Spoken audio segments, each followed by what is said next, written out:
Tips syukur part 2.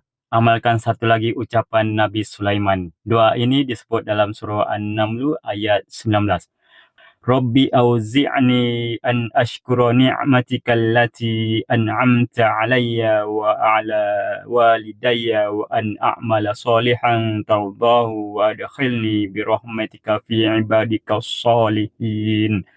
Maksudnya, wahai Tuhanku, ilhamkan aku supaya sentiasa bersyukur atas nikmat yang Engkau kurniakan kepadaku dan kepada kedua ibu bapaku, dan supaya aku dapat melakukan amal soleh yang Engkau redai, serta masukkanlah aku dengan rahmat-Mu dalam kalangan hamba-hamba-Mu yang soleh. Perhatikan doa ini.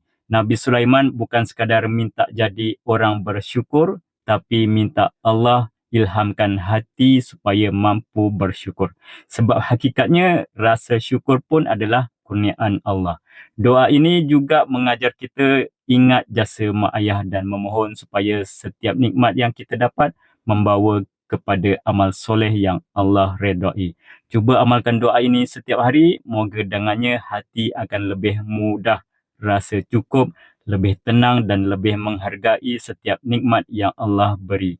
Jemput kongsikan kepada yang lain.